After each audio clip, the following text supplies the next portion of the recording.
You're listening to She's My Cherry Pie, the baking podcast from the Cherry Bomb Podcast Network. I'm your host, Jessie Sheehan. I'm a baker, recipe developer, and author of 3 baking books, including my latest, Snackable Bakes. Each Saturday, I'm hanging out with the sweetest bakers around and taking a deep dive into their signature bakes. We're so excited to be back for the 2nd year of the show.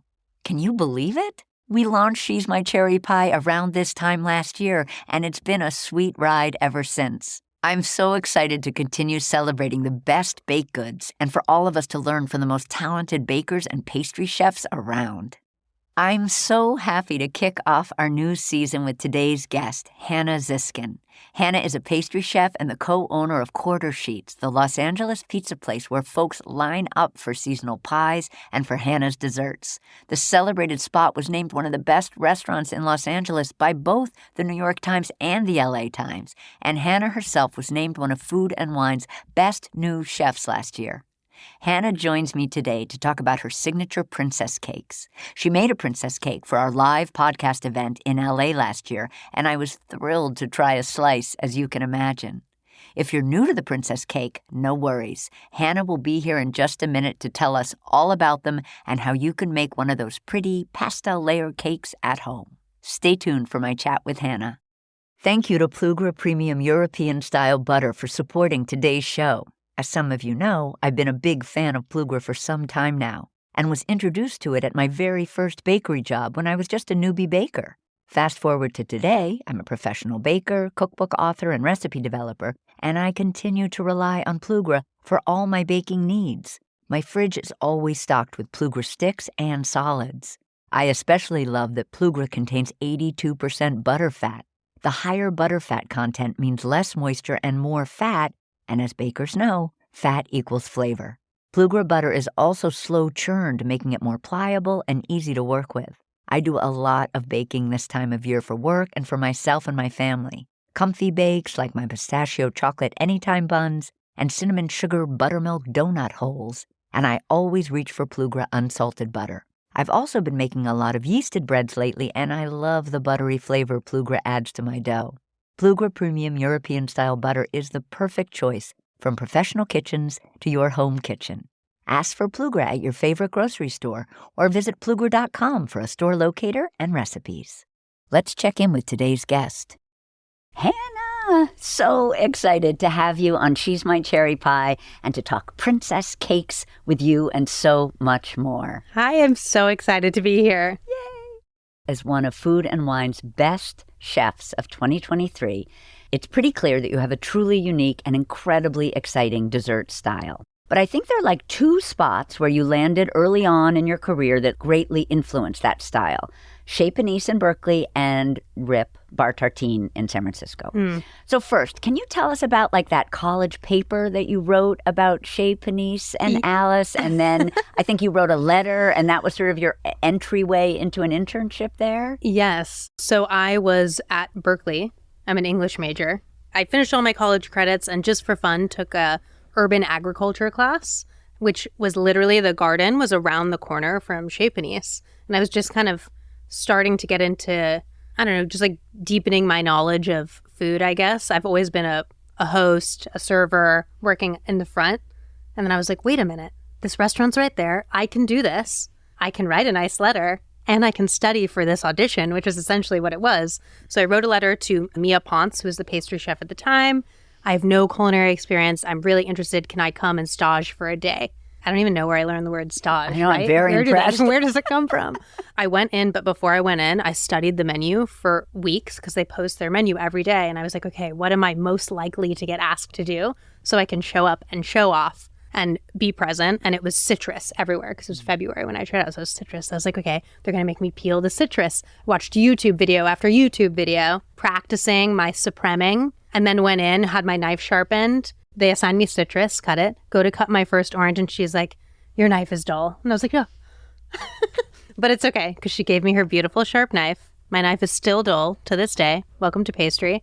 And I did it. I supremed a whole case of oranges. Tell us what supremed is for those that may not know. Supreming is a fancy restaurant preparation for citrus, where essentially you cut off the top and the tail, we'll call it, the stem end and the base of a piece of citrus fruit, and then lay it on the counter and use your knife to kind of cut around, maintaining the integrity of the shape. So you still want to end up with a round orange that has no peel on it.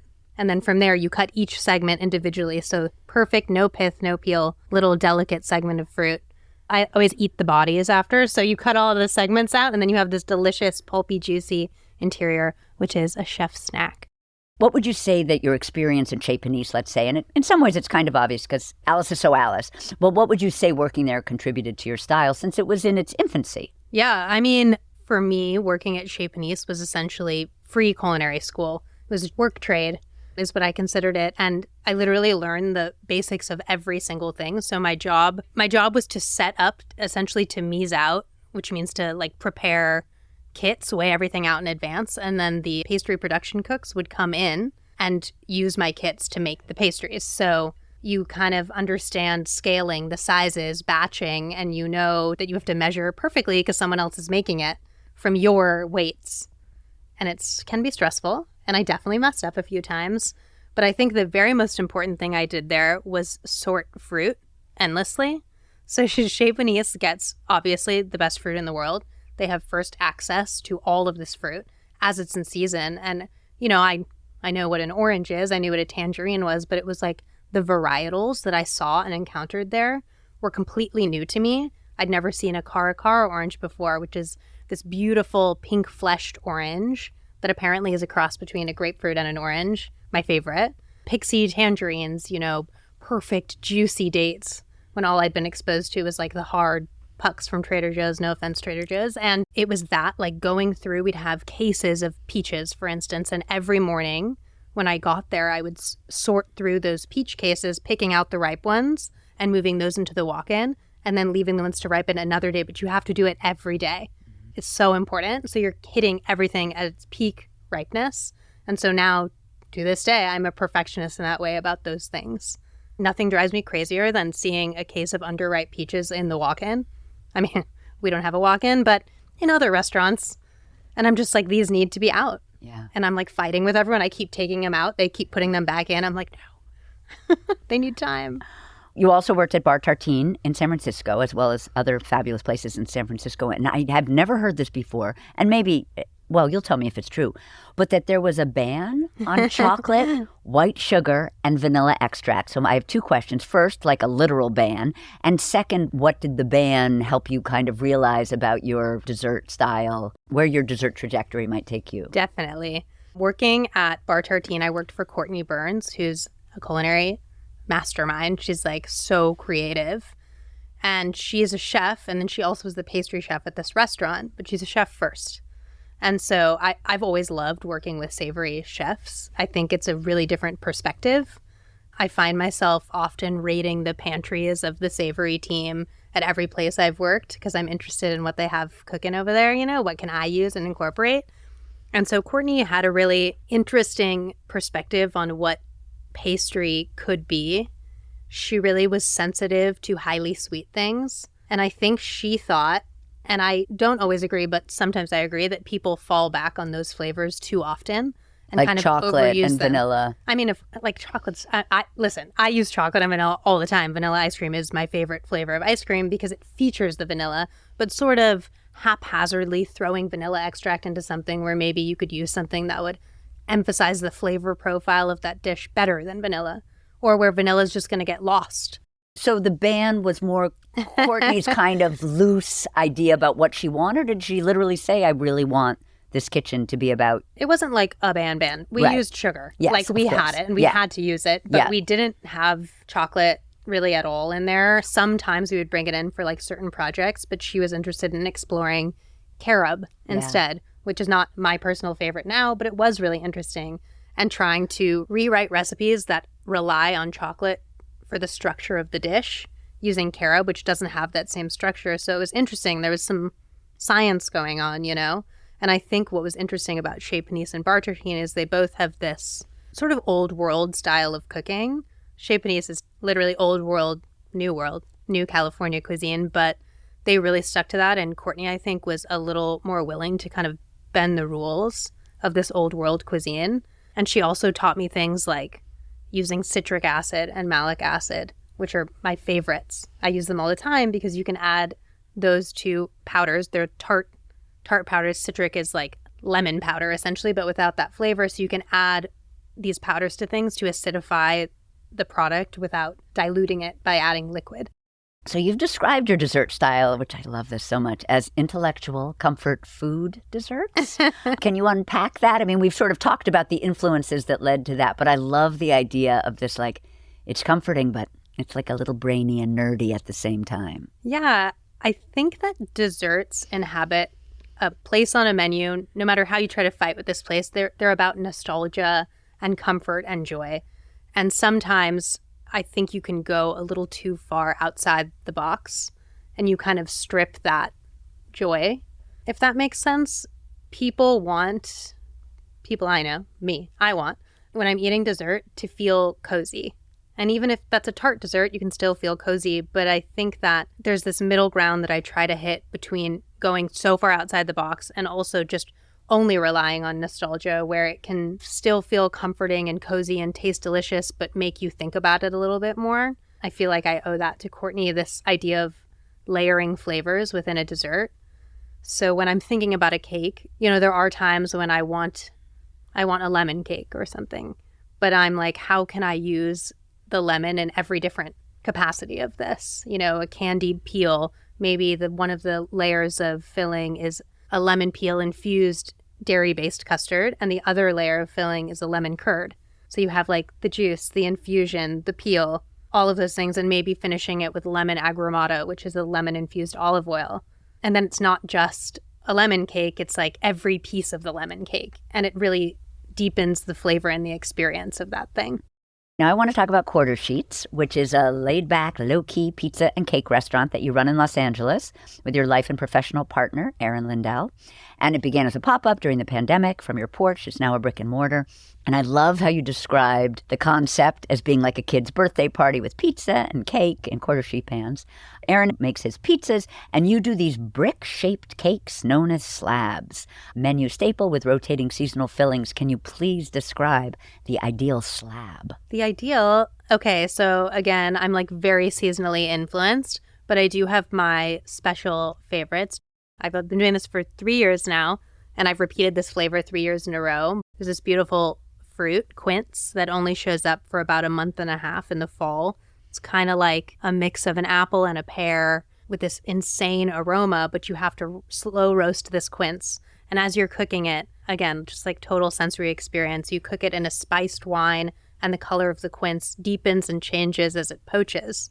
So it starts as kind of a sort of lumpy looking white-green fruit, and by the end of this poach, it's ruby red. Beautiful.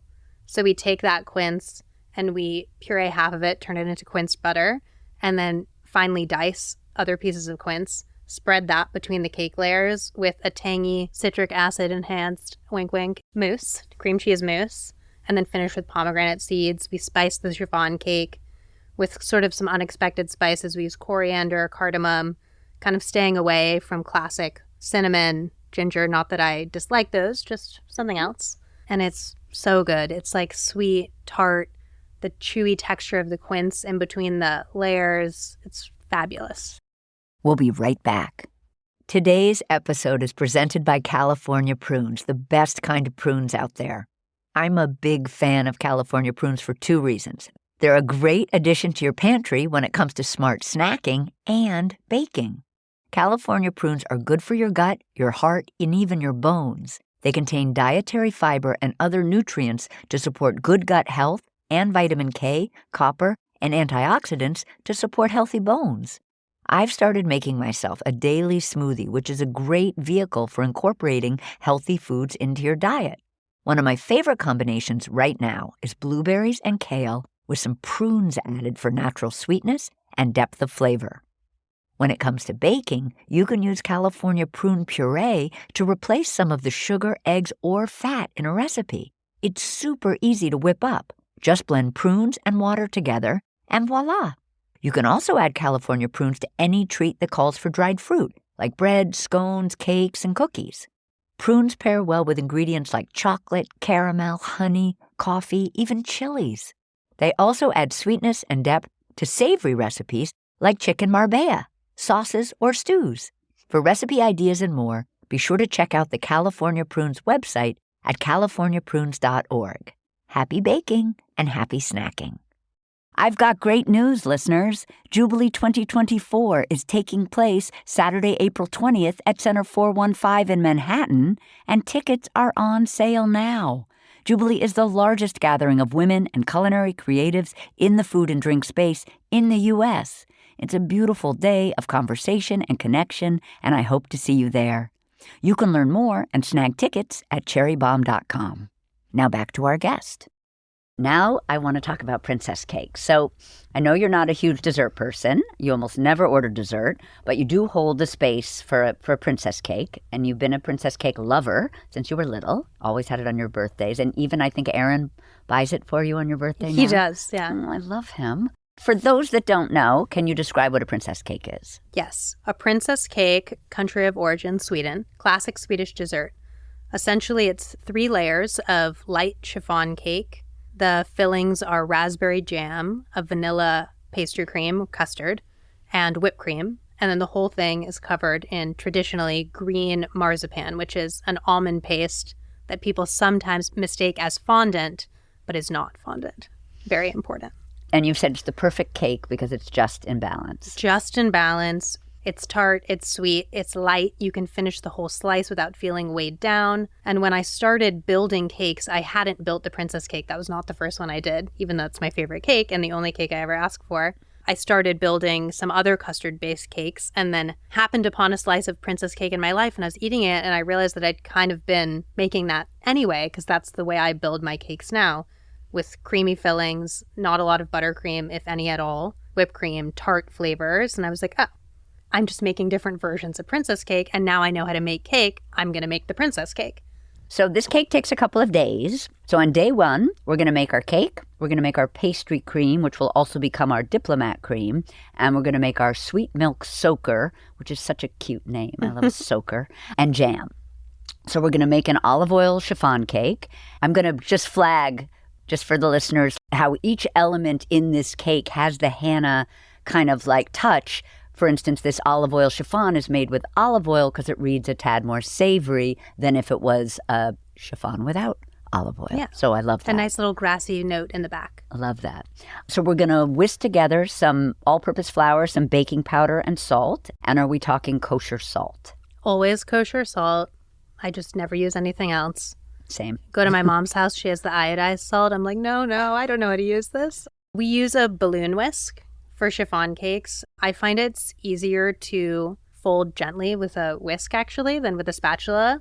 And you can kind of use that same balloon whisk throughout the whole thing. Also, if I'm just making one cake, sometimes I literally use the whisk attachment, which essentially is a balloon whisk. From your That's right. stand mixer. I have my meringue, and as I'm folding it in, I'm using that whisk attachment, and then I don't have to make something else dirty. When I'm feeling bougie, I'll buy like a mat for whisk, which is expensive and not necessary, but it is really nice. Right now, we use central milling. The flour that they make as their all-purpose flour is called Beehive, and it has a lower protein content than some other flours. I think that it's at like 10.5%, whereas like King Arthur flour has a rather high, King Arthur AP has a rather high protein content. So for me, that's a little closer to like a bread flour almost, when I want something a little sturdier. The nice thing about chiffon cake is it's hugely malleable. I'll sometimes even use whole wheat flour. You can sub in cornmeal. You can sub in almond flour. It works. That's good to know. So we whisked those dry ingredients. Now we're going to whisk some light brown sugar, our olive oil, water, egg yolks in another bowl. There's some olive oil that's a little like grassier, lighter. Some black pepper notes are usually what I look for. We use Corto at the restaurant. So now we're going to sift our dry ingredients, and then we're going to whisk our dry and wet together. And you mentioned this just now, but I love using a whisk all the way through a recipe. It's nice. I just love it. You're going to need a spatula at the end. At the end. That's why it's funny. When I develop recipes for cookbooks and things, I have a recipe tester who works with me, and I'm always like, let's just call for a whisk. And she says, you can, but the a home baker is in the end going to need a spatula to scrape out so you're going to end up using it. Yes. Sorry, listeners, but it's true. So we're going to whisk the dry and wet together, making sure the mixture doesn't have any lumps. Grab our stand mixer. Is it a KitchenAid or yes, great. With its whisk attachment and on medium-ish speed, number 6, we're going to whip our egg whites and some cream of tartar until the whites are tripled in volume. 2 questions. Will you remind us what cream of tartar does with egg whites? And will you also, is the tripled in volume, are we waiting, is it before soft peaks? Is it after soft peaks? Like what are we, because sometimes it's hard. I feel like people don't know, is that triple? Is that not triple? Yeah. What's the peak? To me, when I start adding the sugar, maybe this is slightly different than the recipe, I'm looking for, so when you put the egg whites in the bowl, they're going to have kind of a greenish, yellowish hue. And then as they whisk and balloon up, they turn foamy for a second. They still have that hue to them a little. And I'm looking for the moment that it just looks white. Love that. That's a great So it's kind tip. of before soft peaks, but you can't see that green anymore is a great time to start adding your sugar. I love that. And can you remind us what cream of tartar will help? I think it helps stabilize. Yeah, it helps stabilize the egg foam, is my understanding. Yep. Now we're going to begin adding granulated sugar in a slow and steady stream. Once the sugar's in, we'll whisk till stiff peaks, shiny, firm. I feel like a note about stiff peaks, too. Yes, I wonder if I consider my stiff peaks or what others might consider a medium. Tell but us. Essentially, you want the whisk attachment out of the bowl and turn it upside down. I look for the meringue to hold in a peak, but have like a floppy nose slightly. Good to know. I think if it's straight, you've probably gone a little too far and you'll probably be fine. But if you think about it, you're taking your egg whites almost all the way, but you still want to give them a little more expansion room in the oven. And sometimes if you take them too far, your cake will not have anywhere to go. I feel like that's so smart. And do you do that across the board, not just when you're princessing? Yeah. It's a verb, princessing. Yes, princessing. Yeah. Okay. That's a really good tip, I think, because you're right. Plus, there's going to be a little more action happening as you're combining those whites anyway. Yes. I think that's a great tip. So we are going to fold with do you have a rubber spatula at this point that you're folding with? I fold with the whisk. Love you. We're still folding. I fold with the whisk. I whisk in a third of the whites just to lighten the yolk and dry mixture, and then I add all the rest of the whites. You can add them, if you're new to folding, it might be a little bit easier to add it in thirds, a third of the whites. Whisk heartily in to lighten the mixture, add a third, fold that through, add the final third, fold that through, but I find that it works just as well to do 1/3 into 2/3. I think sometimes people are afraid of when they're folding in egg whites to use the whisk because they're worried that they're whisking. Yes. Yes. I kind of think of it as, I don't know if this is right, but I think of it as many little spatulas all folding together at once. Honey, I love it. And it's cute. And I think there might be a princess there who's in charge of them all. That sounds like a fairy tale. You make this note, which I love. There's always this nipple in the bottom of your stand mixer bowl and just being very careful to get everything down there and everything mixed in. So we're going to transfer the batter gently to an unlined, unsprayed springform pan. Just 2 questions there. Just remind us why we're not lining, why we're not spraying. So chiffon cakes are super light and they rise, but then when you take them out of the oven, they want to shrink. This is the same for angel food cakes. It has to do with Steve condensing inside of the cake after you take it out of the oven. And so for an angel food cake and for a chiffon cake, you need to invert the pan when it comes out of the oven. But essentially, if you were to line the bottom of your pan, and I made this mistake, the parchment doesn't stick. And so when you invert your pan, the parchment pulls away from the bottom of the pan and makes a dent in the bottom of the cake as it's cooling. So you actually want your cake to be stuck to the sides of the pan and the bottom of the pan when you invert it. And then it will hold. And then later you have to just pry it gently off. It's less scary than it sounds. So now we're going to bake the cake at 325 for about 50 minutes to an hour until golden brown and springs back when you gently touch it. So no testers. You're going by eye, by vision, and then color, and then touching it with your finger. Yes. Okay. And it's it doesn't have to boingy spring back. A chiffon cake won't really do that. But just you need to be able to push in and see that it comes back out a little bit. And I find that if your cake starts to contract at all in the oven, you've gone too far. And it'll probably still be okay, but it might shrink in from the sides a little as it cools. So you want to catch it at the peak of its doming and take it out right And now. is that true for you with all different kinds of cakes?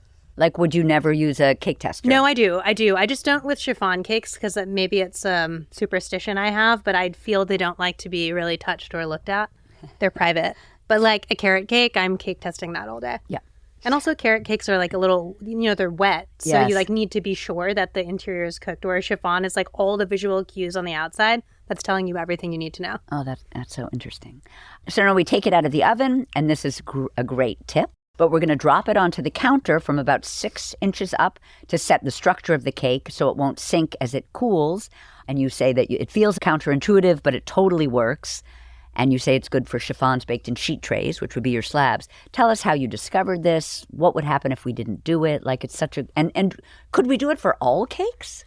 I haven't tried on a cake that's not egg foam based. So the first time I heard about this was actually also during the pandemic. I had been baking my chiffon cakes in rounds for whole cake orders and just inverting them, which for the most part works fine.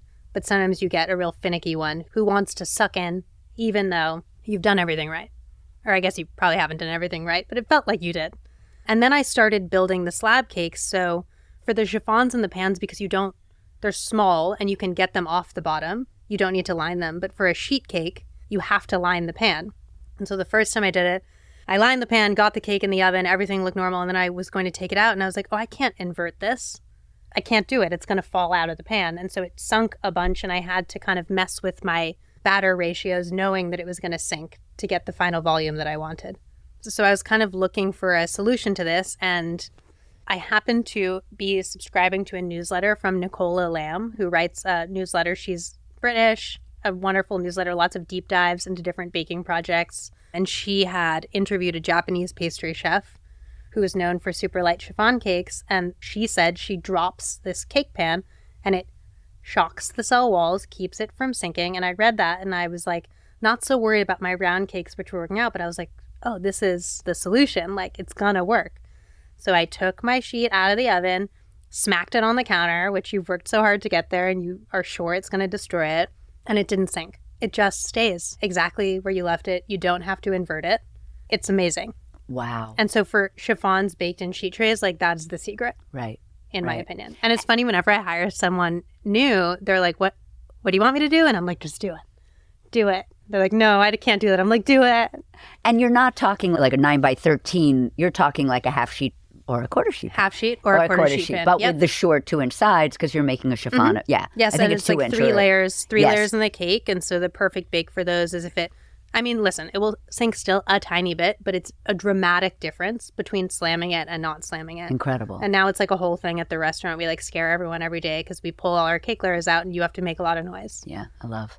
Back to our spring form, we're banging it, then we're inverting it and leaving it there. We're not removing the spring form pan. No, just let it cool. We're just letting it chill. Love, love, love. So when the cake is cool, we're going to release it from its pan by running our offset size. Are we talking about small? I need the handle to be like the size of my hand. So sometimes the handle's only like 3 inches, but the handle's the most important part to me. So it needs to be like a 4 or 5 inch handle and then a 6-inch blade, 4-inch blade, I think.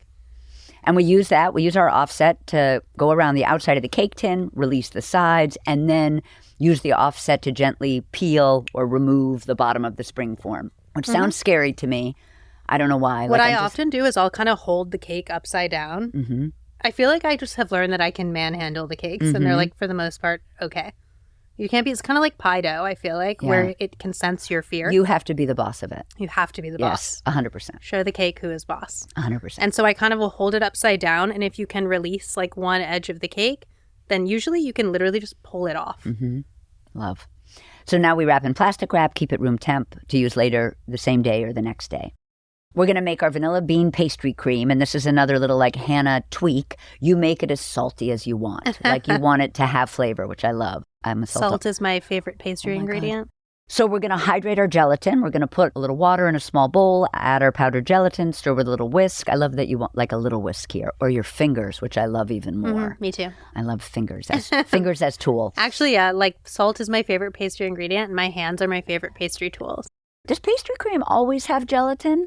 No, I use it in cakes specifically because I don't use buttercream on the outside. So often you'll see a pastry cream filling on a cake, but it has a buttercream, we call it a buttercream dam around the outside. And so it has the structure, but it still needs to be kind of held into the cake by the buttercream. But I don't like that for me. Yep.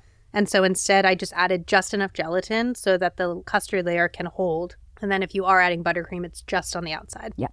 We're going to heat some whole milk. We're going to heat a vanilla bean. The seeds have been scraped, and we're going to add the pod. I'm not quite sure how to pronounce it, but halala vanilla is really nice. Yeah. And I also use vanilla beans from Slow Food Group. I'm kind of open. Yeah.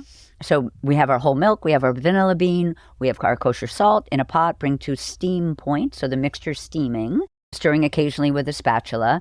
And then in another bowl, we're going to whisk some cornstarch and some granulated sugar. We're going to splash some warm milk into that cornstarch mixture kind of to make a little slurry. And when the milk goes from steam to simmer, we're going to add egg yolks into the cornstarch mix and then temper that with the warm milk. So a little bit of warm milk into our egg yolky and back and forth, and then put it all back into the pot. Mm-hmm. We whisk constantly, bring everything to a boil, whisk for about 20 to 30 seconds until mixture thickens, is smooth, is shiny, remove from the heat, and this is when we add our bloom gelatin. Yes. Okay, perfect. Now we're going to add unsalted butter at this point, or unsalted salted butter, yeah. I do like salt, but I like to control it. Yep. You're the boss of the butter. Yes. We're going to add unsalted butter. And you say you want it to melt for a second before you begin to whisk? How you come? can just start whisking, to be honest. I think that I used to cool the pastry cream down sort of like a curd. Essentially, you want your custard to be lower than 130 degrees Fahrenheit, so you're making an emulsion instead of melting it in, which when I make a lemon curd, I usually turn it into a lemon cream, and there's like so much butter in it. But for pastry cream, it's so little butter, I found that it didn't really affect the structure. Plus, I like hate washing dishes, so I didn't want to like transfer it back into the KitchenAid bowl. I already have like 6 bowls. This way, it's just add it in, whisk it in. It adds a little bit of body. It's not going to affect the structure. Now we're going to transfer it to a bowl, press some plastic wrap directly on top to avoid a skin, and chill it until firm. And we turn this pastry cream into diplomat cream, which is like a vanilla bean diplomat cream for the cake. Can you tell peeps what diplomat cream is in case they don't know? Yeah, I guess technically this is a Bavarian cream, but since we have gelatin in it. But diplomat cream is often used to fill cream puffs. It's pastry cream, or cream puffs eclairs pastry cream that's lightened with some whipped cream. I also, besides salt, I love whipped cream. Yeah. Just love it. Yeah. Like eat with a spoon, Me whipped too. cream. So before constructing our cake, we're going to whip some heavy cream to stiff peaks, stir in our pastry cream with a spatula. And I love you say, if you're whisking your pastry cream to loosen, then adding into your whipped cream, and you're saying it makes a lot, so eat the extra with fruit. Eat it. Like yum. I would even say eat it straight from the fridge with a spoon. It's like vanilla pudding. Yeah. It's great. Now we're going to make our sweet milk soaker. And I assume that's just to give more moisture to our chiffon layers. Yeah. Chiffon's really nice. You can eat it by itself, but it's like another way to layer in flavor, I find. So like the quince cake, I didn't talk about this, but we don't use a milk soak on that. We use the quince poaching liquid because what else are you going to do with it? And it's there and it's seasoned properly already. So you soak that into cake and then you get more quince throughout the whole thing. When you soak chiffon cakes, you definitely can go too far, which is still delicious. You're just in tres leches territory, is that the cakes like holds in the fridge for a week, a long time. I also just love it just as a great kind of tip. If you overbake your cake a bit, a milk soaker or any kind of soaker can be Definitely. a huge lifesaver and like bring things back to life for those of us that love moist cake. To make our milk soaker, we're going to whisk whole milk again. I wonder, does it have to be warm? No. Okay. It's milk, granulated sugar, kosher salt, vanilla. So you can use sugar or you can use condensed milk. But I believe the reason why I did sugar in this is because there's no reason to open a whole can of condensed milk and use like a teaspoon of it. So either one works. But that's it's a delicious. nice idea because sweetened condensed milk is my other favorite Yes, ingredient. and on a citrus cake, for instance, you can do the soak as like lemon juice, condensed milk, and salt, essentially, and a little bit of water. So good. Yeah. So soaker, milk, sugar, salt, vanilla, just until you dissolve the sugar, and then you chill until you're ready to use it. We'll make the raspberry jam, which has the Hannah signature, which is you make yours kind of extra acidic love. So we're going to combine fresh or frozen raspberries, granulated sugar, salt, lemon juice in a medium pot, toss to coat the fruit and sugar, let kind of it macerate for 30 minutes, then bring everything to a boil over medium-high heat until the jam reaches 220, 225, stirring frequently. I love your note, like jam loves to stick to the bottom of the pot and burn. Yes. So please be stirring frequently. And if that ever does happen, I find the best solution is just to quickly transfer it to a new pot because that burnt flavor can actually like infuse into the jam. We're going to pour our jam into a pint container and have it hang out in the fridge to cool and set up. Now it's day 2, and we're going to assemble the cake, at least structurally, not all together. Oh, this was interesting. So you say to use your fingers to gently peel the skin off the top of the cake. Can you explain our skin? Yes, and this is also, we do this on all the sheet cakes too, but the way chiffon bakes is usually your indicator of doneness, the brown skin on top of the cake. If you're building a cake and leaving that on, two things happen. One is that the soaks have a harder time penetrating between. And then I've also learned this the hard way, is that the skin's going to come off whether you take it off before you build your cake or after. So if you build it and everything's all set up, sometimes if you go to cut it, the skin will detach from the cake and stick to the custard layer. And then those two layers are no longer attached to one another, which is sad. Yeah, so good to know. So I just skin the cake. It's a delicious snack. People will come and snack on it while you're doing it and just get it out of there. Mm-hmm. Love. And now we're going to slice, although the verb you used is to tort, but we're slicing or torting our cake into 3 even layers. Now that is something I know for me can sometimes be scary and tricky. I wondered if you had any tricks. Is it a serrated knife? Is it dental floss? How do we do this? Yes, I always use a serrated knife. And then I think it's much easier if your cake is a day old, even 2 days old. When you have the fresh chiffon cake, I'd make these every day. I still struggle. It just wants to be a little marshmallow and he doesn't want to cut. A day-old cake is ideal, and then... Cold? Is cold ideal? Sometimes I'll have the cakes frozen, and I do find that that's a little easier unless it's too frozen in the center, and then it's hard to get through, and you, got an uneven cut. Mm-hmm. So it requires some experimenting, but I do use my turntable when I'm doing this. So I set my cake on my turntable, and then I visually divide the cake into 3. And instead of cutting straight through, I actually spin the turntable and kind of keep my knife where it is. And I'm just lightly cutting as I'm spinning around. It's easier to follow a line. So you essentially mark a third of the cake all the way around, and then you've made a track for yourself. So once you have that mark, then you go through and cut deeper and deeper in, still spinning the cake, following your little track across the cake, and you can get a nice even cut that way. Then we're going to line a clean spring form with plastic wrap with some hanging over the sides. And we're going to place one of our 3 layers into the pan and brush with our milk soaker. Is favorite brush? I go through them so quickly. Yeah. There's they get weird. Yeah. So just have a lot of them. So we're going to brush our milk soaker evenly over the layer. We're going to top with the raspberry jam and then spread that with a small offset, add our vanilla bean diplomat cream, and then repeat with the next cake layer, and then top with the last layer. So the last layer is just cake at this point, right? Mm-hmm. No raspberry, no diplomat cream. Fold our plastic wrap over and refrigerate overnight. And then on our last day... This is so crazy to hear you talk through the recipe. I'm just like, what psycho is going to make this? And I'm like, me all the time. Oh, but... Can I just tell you, I think a lot of psychos. This is really cool. Because you know what's cool about the recipe?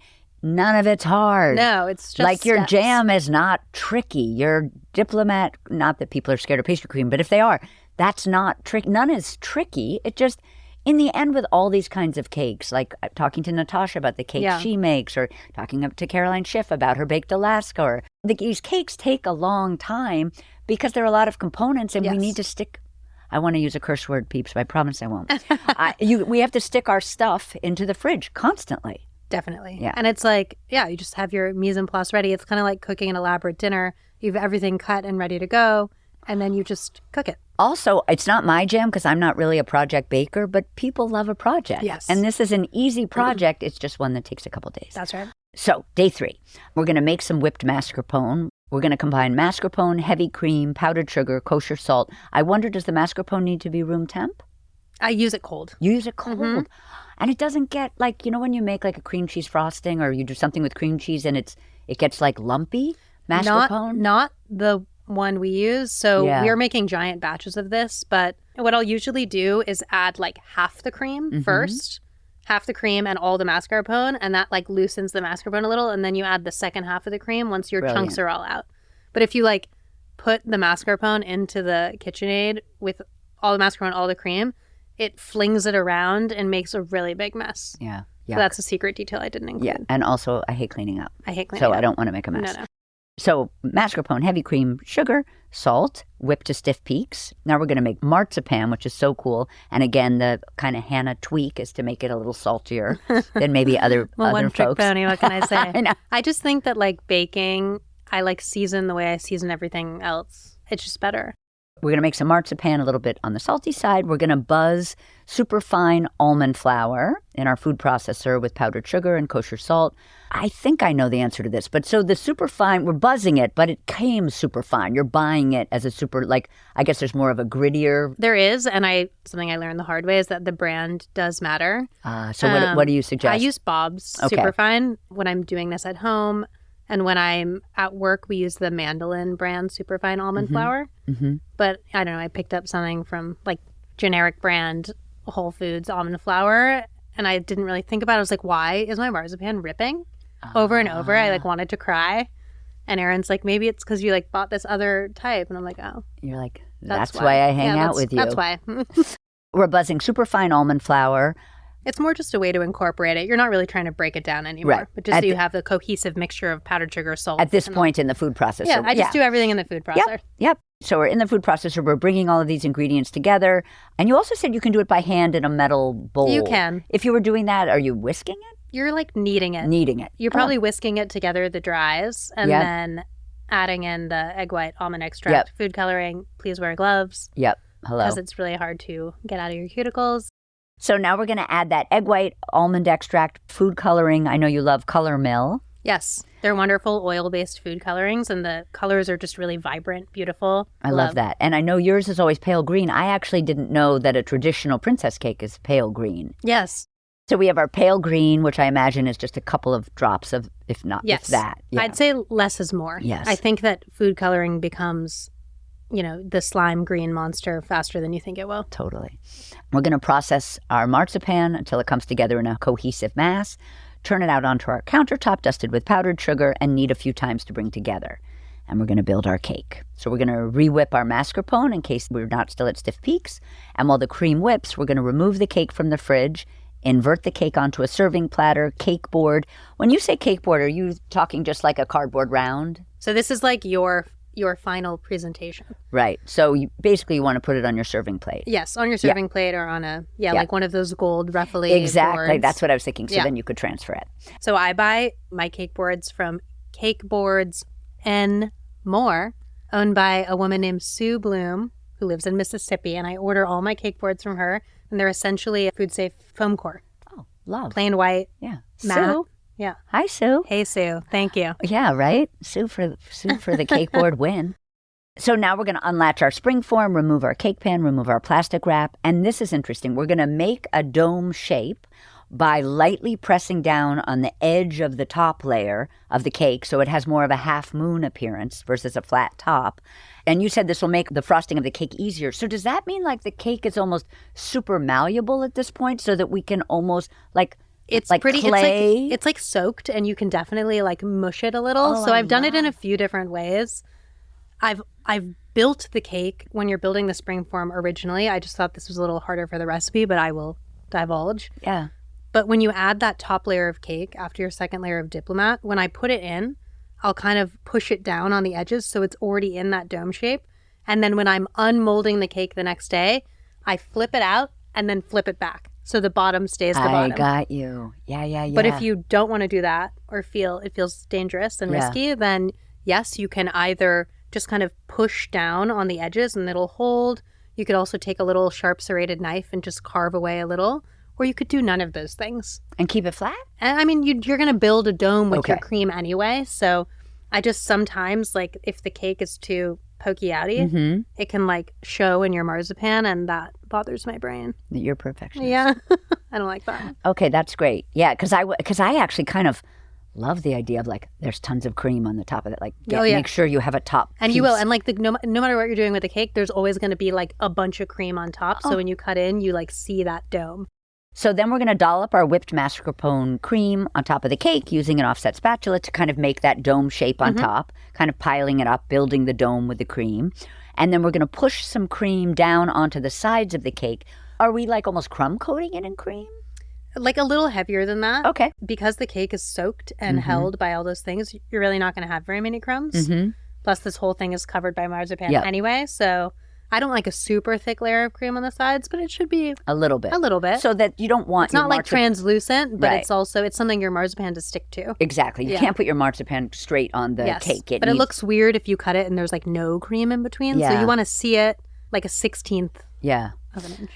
But most of the cream is going to stay on the top to create that dome shape. We're going to place the cake in the fridge, and we're going to prepare the marzipan by dusting our work surface and the marzipan with powdered sugar, rolling the marzipan into an 1/8 of an inch circle. Do you have a style of rolling pin? I use a French rolling pin, which is tapered. It's like ends? tapered on the ends, or one that's just totally straight. Totally straight. I don't like the handles. Yeah. I have no control. It's funny, a lot of folks that I've talked to, surprisingly, because I always thought like kind of tapered ends was like the gold standard. A lot of people like straight. The straight. So I guess that's not French. French is tapered. What's the straight one I don't called? even know. I got to find out. Straight. Stick. Yeah. So we're going to dust with powdered sugar as we're working and rotate the marzipan, just like we do kind of when we're making pie dough. That's right. And rotating between each roll so it doesn't stick to our work surface. This part is scary, but also fun. We're going to lift our marzipan with our rolling pin, unroll it directly onto our frosted cake, center our marzipan circle so it evenly overhangs on all sides, and then working quickly using our hands to kind of flatten the marzipan around the cake.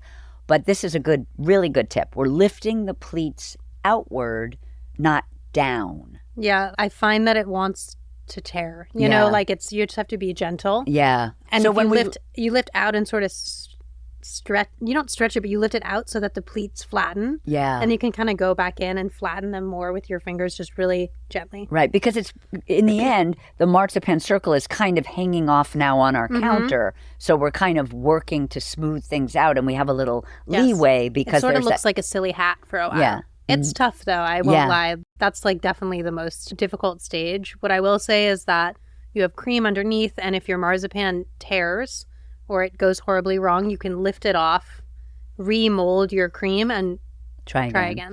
Are there any tricks if the marzipan tears, or really you kind of probably want to put a flour on it? A little buttercream flour. Yeah, that's the back of the cake. Yeah. If you don't want to do it again, is always like, can I just present it the other way? Love. Or I've sometimes used, like if you have tearing at the bottom, I'll roll an extra strip of marzipan from my offhang and cut it into like sort of a wiggly line, and then just put that around as like a border on the very bottom, which is where it's more likely to tear or look a little ragged. We're flattening as you go. We're making sure there are no bubbles, working our way around the cake and down to the bottom. And now we're going to use a sharp knife, paring knife at this point, to cut the excess marzipan as close to the cake as possible. We'll garnish with fresh flowers, piped buttercream flowers, simple dusting of powdered sugar, and we're going to keep the cake chilled until ready to serve. So do you eat it cold? Yes. Princess cake is cold cake. It's a cold cake. Interesting. There's nothing that gets hard in the fridge, you know? It's all soft, unctuous, delicious. Right, because there isn't really there's just a tiny bit of butter in that pastry cream, and that's it. Yeah. Because I'm so against cold cake. I know. Like really upset if someone, unless it's ice cream cake, which I love. Unless it's ice cream cake. Yeah. This one I think that's is so meant to be cold. Yeah. And like the slab cakes that we built at the restaurant, we serve them depending on what the filling is. Sometimes I'll pull them out to temper for like 15 minutes before we serve them, just to take a little of the chill off. But the chiffon cake just works, especially with the soak on it. It's delicious, moist, out of the fridge. I've read, I can't remember who was writing about you and the cakes that I read online, but they were saying how they like to go order the cake. It's Bill. Addison? Yeah. Bill says, this is like... we know when he's there. Yeah, you want to know how to go to Quarter Sheets, listen to this. You go, you order your cake and your pizza. You eat your pizza there, then you bring your cake home, and by the time you get home, it's room temp. Yum. Yes. Although I have no self-control or discipline, so I would have to eat it. I know, right I can't, then. Can't wait. I want my meal now. Yeah, me too. I wouldn't be like, oh yeah, I'll eat it in an hour. Not me. Sorry, Bill. All right, one kind of cool thing that I want you to tell us about is how you will assemble princess cake slices for the bakery, because this is also a cool way to do it that might be a tiny bit easier for some peeps. Will you tell us? Yes. So you would bake your chiffon layer in a half-sheet tray. Which is like a standard-sized cookie sheet. Standard-sized cookie sheet. You want 780 grams of batter for that. You're going to line the bottom. When it comes out of the oven, you're going to do a scary thing and smack it on the counter. That's going to set the structure of your cake.